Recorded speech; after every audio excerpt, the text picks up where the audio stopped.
jakin mina pizten duen podcasta. Zientzia oro.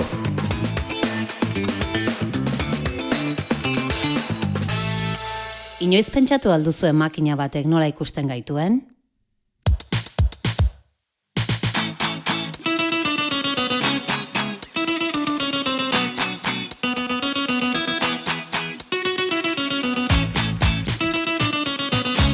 Gaur idazle baten istoriotxo bat kontatu nahi dizuet.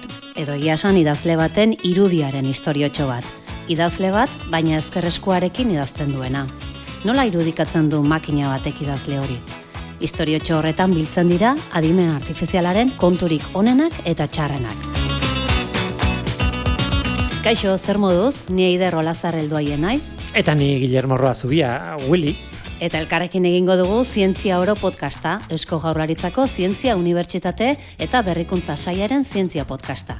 Zientzia leku guztietan dagoelako. Idazle bat, makina irudikatzaile bat, pistak eman dizkidazu gaurko gaiari buruz. Egia esan oso originalak ez gara izan. Denona otan eta bizitzetan dago, eta lehenago edo geroago heldu ergenion gai honi. Gaur, adimen artifizialez hitz egingo dugu.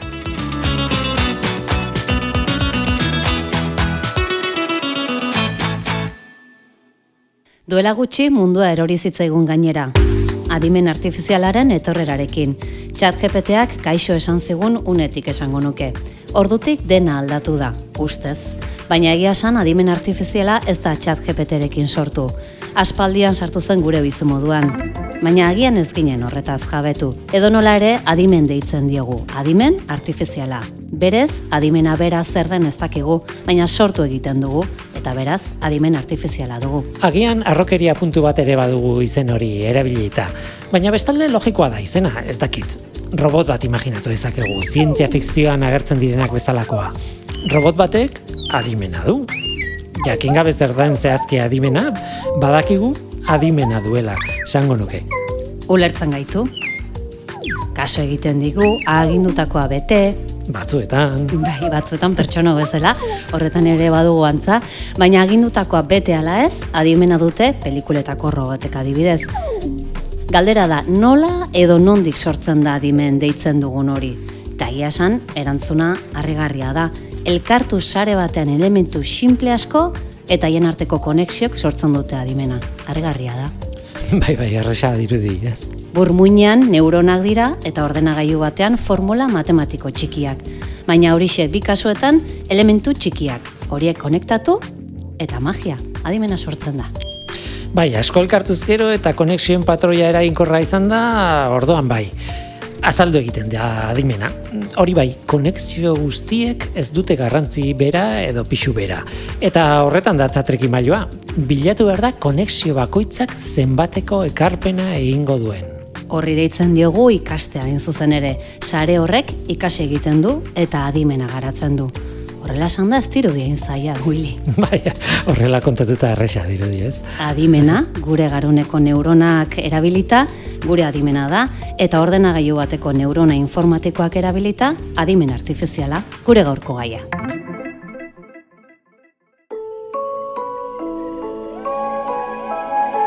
Hasieran esan dut, adimen artifizialaren bitxikeria bat kontatu behar dizuedala. Litekena da zuek entzuleok antzeko anekdota bat izatea, auskalo. Hitz potolo bat esateagatik, adimen artifizial generatibo edo sortzaileekin izandako istoriotxo bada. Alegia irudiak, audioak, bideoak edo programazio kodeak sortzeko erabiltzen ditugun horiekin lotutakoa. Bai, tresna edo aplikazio asko daude horretarako, ez? Hola buruz, Copilot, Grok, Dali, ChatGPT bera, ez? Hori da. Eta horietako batenik behin, ezkerreko eskuarekin idazten duen pertsona baten irudia sortzeko eskatu nion, segundu gutxi behar izan zituen emaitza erakusteko, baina ez zenik espero bezalakoa izan. Irudikatu zidan emakume bat arkatza eskuineko eskuan zeukana. Nik ezkerrarekin idazten duen bat nahi nuen, beraz arkatza eskuz aldatzeko eskatu nion, eta berriz ere buelta atzera irudikatu zidan eskuineko eskuarekin idazten zuen emakume bat.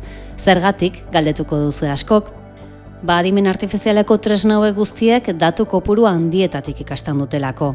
Eta ikasteko erabiltzen dituzten datu horiek, kasu honetan irudi asko, alborapenak dituzte. Hain zuzen, gure gizartean aurki ditzakegun alborapen berberak azaltzen dira. Gure gizartean oro har eskuineko eskuarekin idazten dugu gehienok, eta hortaz, sarean, idazten ari den jendearen irudi gehienetan eskuineko eskuarekin ari dira. Adimen artifizialak eskura dauden irudietatik ikasten duenez, haientzat norma edo eredu bakarra bihurtuko da, gure kasuan eskuineko eskuarekin idazten duena. Hori da, arrazoia, horren atzean dagoen arrazoia. Jarritako adibidea txikikeria dela pentsatuko duzu askok, baina gure gizartearen berdintasun eza arazo potologoa bihurtzen da beste hainbat aldagairi erreparatzen diogunean, adibidez generoari edota arrazari. Erizain bat beti emakumezkoa eta seguru asko zuria irudikatuko du. Mekanikari bat berriz, gizonezko zuria. Eta pertsona txiro bat adibidez, ez du azal zurikoa marraztuko. Edo Afrikako errepide bat marrazteko eskatzen badiogu, asfaltatu gabea izango da eta errepide europarra aldiz asfaltatua. Naiz eta errealitateak ez duen zertan hori izan. Baina mundu artifizialan ere alborapen hauekin azti ibili beharko dugu, horregatik da garrantzitsua aipatzea eta noski jabetzea, gizakion mundua bezala artifiziala ere aldatzeko eta eraldatzeko. Willy, zuk zertarako erabiliko zenuke adimen artifiziala?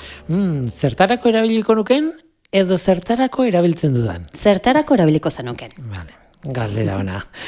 Utzi pentsatzen, bai bakit, aparkalekua topatzeko.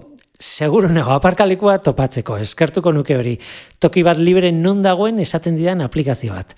Adibidez, hiri ez ezagunetan sekulako laguntza izango litzateke. Aplikazioak esatea puntu honetara joan, eta hemen aparkatu. Ez da txarra, hiri ez ezagunetan makarrik erabiltzeko?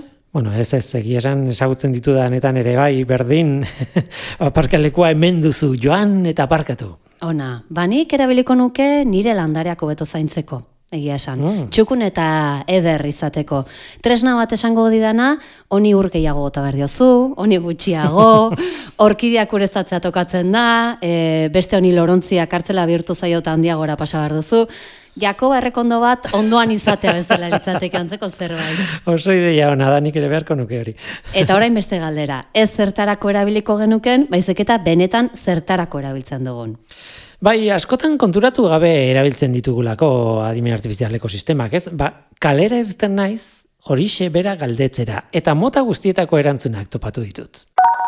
Bizitza personalian, ohitura osasuntsuak, asteko rutinatxo bat sortzeko erabili nunduela gutxi, gehiago osasun mentalarekin lotutako aholkoak txertatu nituen eta hoxe rutina bat sortu nun. Nik egia esan adimen artifiziala ez dut erabiltzen. Nik batez ere lanean erabiltzen dut, programatzen laguntzeko, arazoa ditudanean konpontzen laguntzen saiatzeko eta holako gauzak. Nik erabiltzen dut normalen testu bat idatzi detenen eta nahi detenen hizkuntza aldetik pixkat zuzenagoa izatea edo ez profesionalagoa gelditzea nahi detenean. Gauza askotarako, baina agian gehien gustatzen zaidana da kamera piztu eta etxeko txapuzeak egiten laguntza modun. Ez naz bat ere abila eta honek laguntzen dit piezak eta erramintak eta nola erabili behar dudan pixka bat laguntzen. Aditu bat onduan izango banu bezala esaten hori pieza hori ez da hor edo hori egiteko beste erraminta behar duzu eta ez eskuan duzuna. Inoiz bururatu alzitzaizun brikolajea egitea adimen artifizialeko laguntzarekin. Ez da txarra, Egia esan, ez. Eta etxerako modukoa iruditu zaite. Bai aplikazioa eta baita aipatu duen pertsona ere. Baliagarria oso. Egunerokoan eta praktika nola funtzionatzen duen, hori bai ikusteke, baina ideia berri bat bada. Bai, baina ez dakit horrelakorik gomendatuko nuken etxean probatzeko. Ez dakit.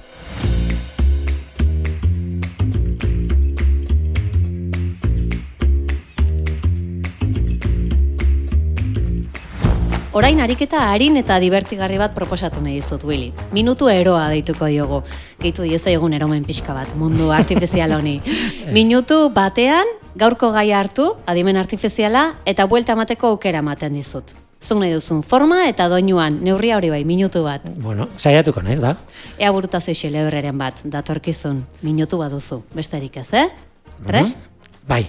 3, 2, 1, aurrera! Tira, adimen artifiziala izen hori entzuten dugunean, askotan kezka sortzen zaigu. Makina batek guk baino beto egingo du lan.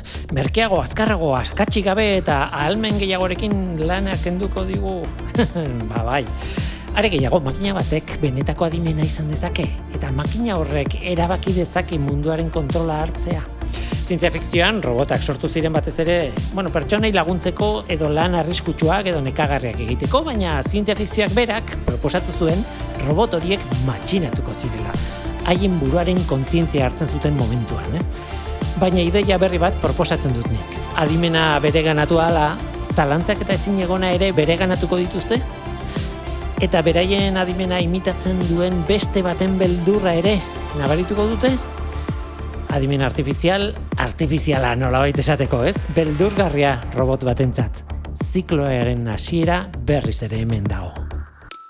8 minutua egin duzu, ona. Larri, bai, sartu egin da, baina larri. Sartu da bai, adimen artifizialari buruzko gogo eta oso natural geratu zaizu. Natural eta ero. Eskerrik asko. Bibazu.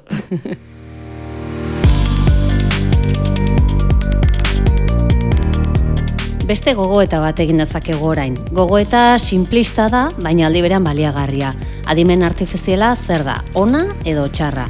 Ez da galdera errealista bat, batetik ezer ez baita ona edo txarra, eta bestetik adimen artifiziala erraminta bat delako. Baina ona edo txarra den galdetuta, hobeto jabetu gaitezke zenbat esparru aztertu behar diren perspektiba osoa izateko. Bai, adibidez Googleek produktuen edo pelikulen edo hotelen gomendioak egiten dizkigunean, ustez txarra da, manipulatzen gaitu, ez dakit. Baina, ez beti. Edo mugikorreko kamarak automatikoki aurpegiak fokatzen dituenean, argazki bat egiten dugunean, hori zer, hori ona da. Baina behar bada argazkilari profesional batentzat, traba bat izan diteke, beraz, buelta eman dakioki. Eta ona denean eta ondo funtzionatzen duenean ere, batzuetan ez gara konturatzen ere adimen artifizial bat denik. Ona hemen zerrenda bat onura ekartzen dizkiguten sistemen adibideak.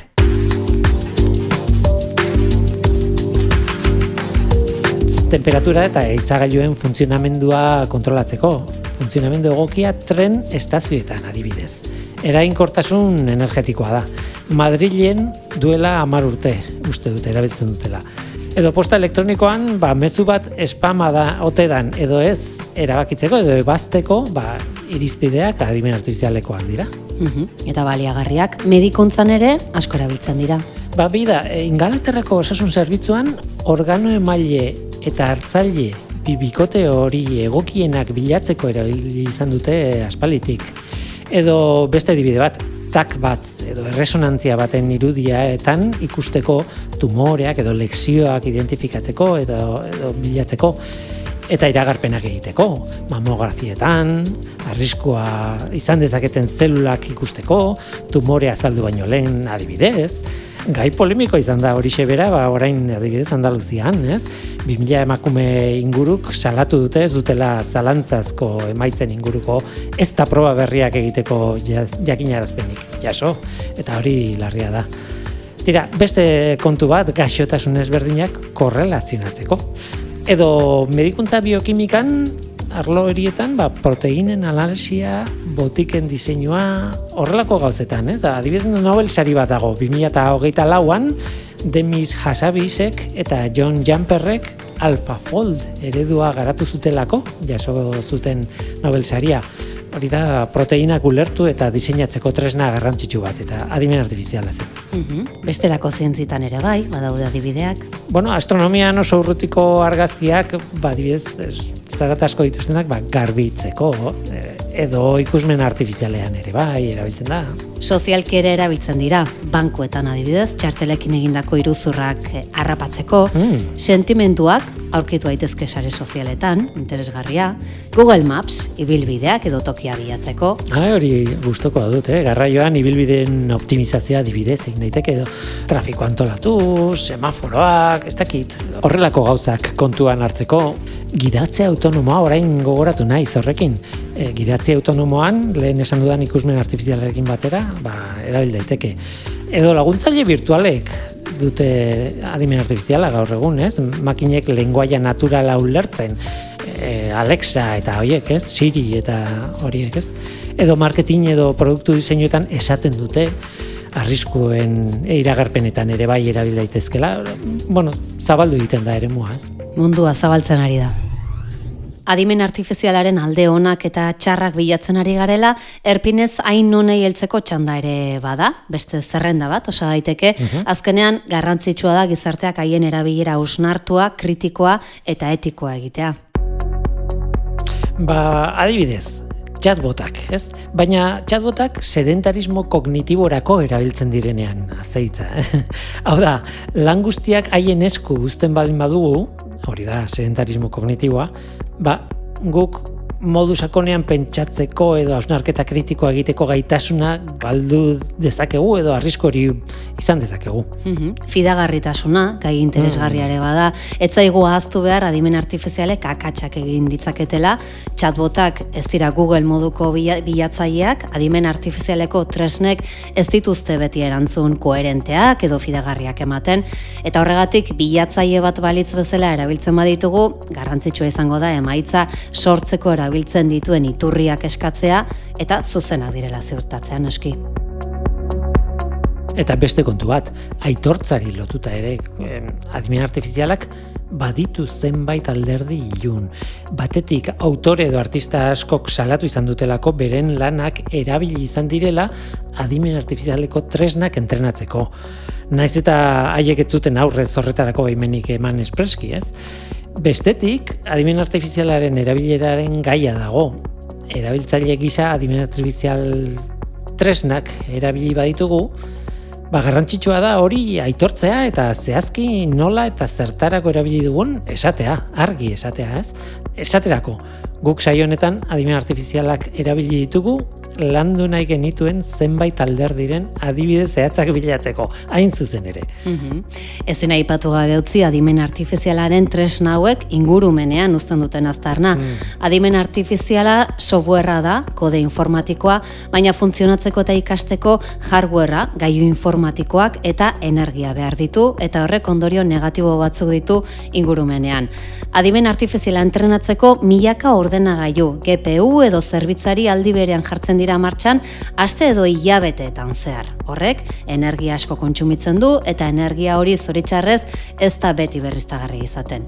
Energia kontsumitzarekin batera, CO2 isuriak sortzen dira, hau da, berotegi efektuko gasak, are gehiago adimen artifizialak behar dituen azpiegiturek eta datu zentroek hozte sistemak ere behar dituzte, egoki funtzionatzeko, eta hozte hori uraren bidez egiten da askotan, eta ur kantitate oso handiak behar izaten dira horretarako. Zenbat gauza, Zerrendak amaigabeak dira. Esan beharra dago alderdi ilun hau hobetzen ari bada ere, hobetzen ari delako, Gaur egun adimen artifizialeko sistemak ez dira jasangarriak oraindik. Falta zaie.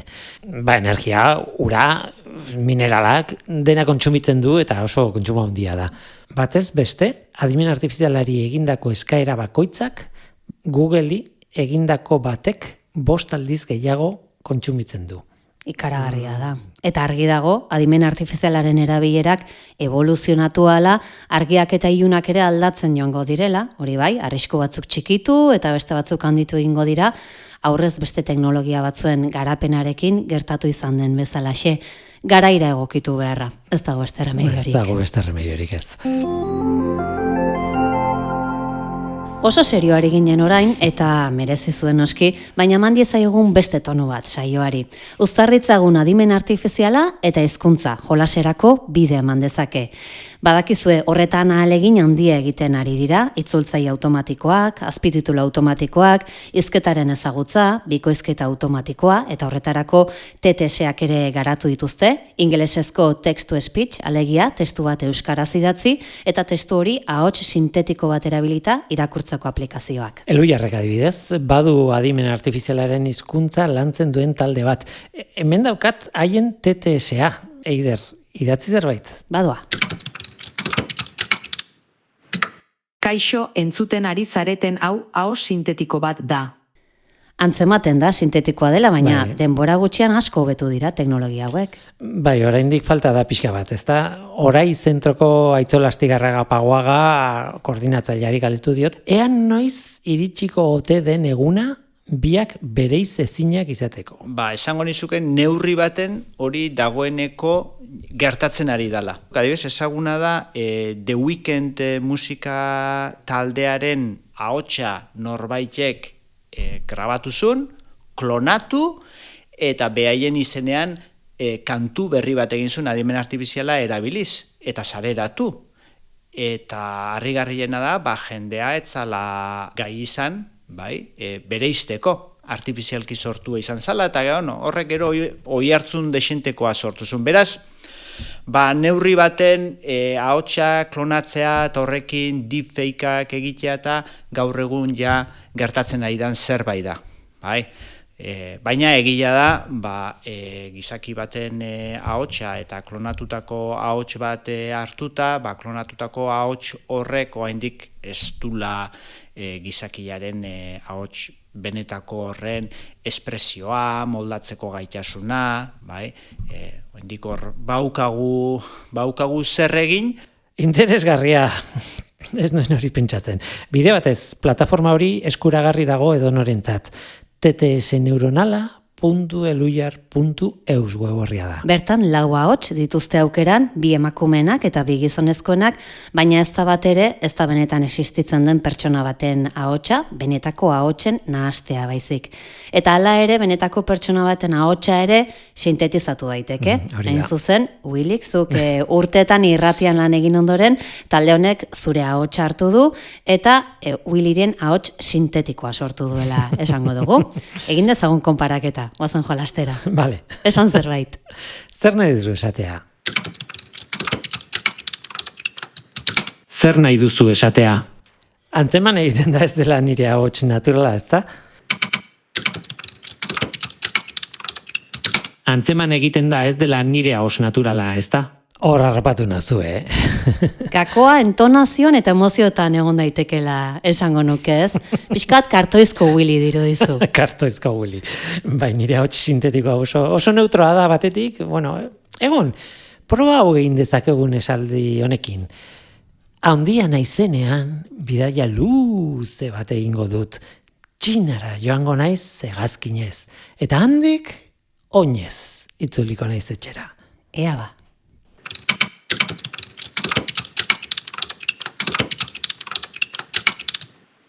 Handia naizenean, bidaia luze bat egingo dut. Txinara joango naiz hegazkinez eta handik oinez itzuliko naiz etxera. Bai, aldea badago kaso honetan. Ahots sintetikoa ez da emozionala, momentuz nahiago zaitut naturalean. Eskerrak, momentuz.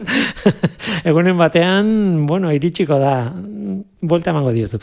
Jende asko dago lanean horretarako gainera, eta egon da, urtetan egon da, hitz zentroak lan handia egin du, eta egiten du, adibidez, Euskal Herriko Unibertsitateko IXA taldearen babesarekin, eta urteak daramatza AOLAB laborategia, hori aipatu nahi nuen, baita Euskal Herriko Unibertsitatekoa. Sekulako tradizioa du lan horretan, ahots sintetikoan.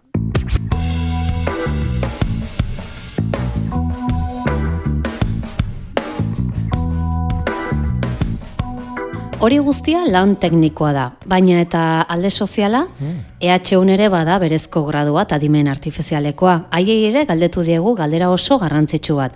Etorkizunari begira, adimen artifizialak ekartzen dituen desorekak, injustiziak eta alborapenak desagertzeko bidean ari ote garen lanean. Eta bertako irakaslea eta ikertzailea den Olatz Arbelaitz Gallegok eman digu erantzun bat. Egia da, adimen artifizial nahituenak tradizionalki beti saiatu dela sistemaik onena lortzen, baina inoiz ez dela arduratu azkartzeaz nola portatzen ziren sistema horiek azpimultzo edo gizartearen zati desberdinentzat. Baina badaia 2018tik egiten den kongresu bat adibidez, justu ACM-koa, Association for Computer Machinery, eta da justo fairness, accountability and transparency, gardentasuna, errepikagarritasuna eta justutasuna lantzen duena, batez ere adimen artifizialaren inguruan ibiltzen den jendea, baina baita zuzenbideak, soziologia eta beste jakintza arlo batzutako jendea batzen duen kongresu bat da hau, eta beraz, badago ikerketa bat, hildo horretatik doana, arazoiei aurre egitera bideratuta. Baina nire zalantza da, zenbateaino txertatzen den gero ikerketa hori, benetako sistemetan, adibide gisa jarriko dizut, oantxe Sevillan egon du naiz, adimen artifiziala eta osasunaren arteko kongresu batean, ez? Eta hor, bazan, hola, trak txiki bat, pixka justutasuna eta holakoen inguruan, baina benetan oso minimoak dira holakoak, ez? Osea, bai, aztertzen da, ez? Saiatzen dira sistema honak sortzen oraindikan, eta hori, kasi, ematen du, bigarren maila batean geratzen dela orduan.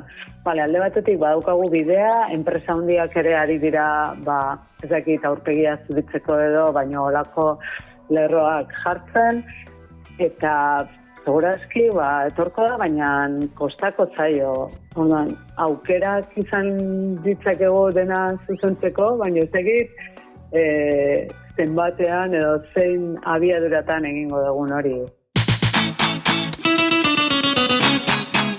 Iritsi gara bukaerara, gaur adimen artifizial, bihar auskalo zergai, baina bilatuko ditugu gai interesgarriak Zientzia Oro podcast honetara ekartzeko Eusko Jaurlaritzako Zientzia Unibertsitate eta Berrikuntza Sailaren Zientzia podcastera hain zuzen.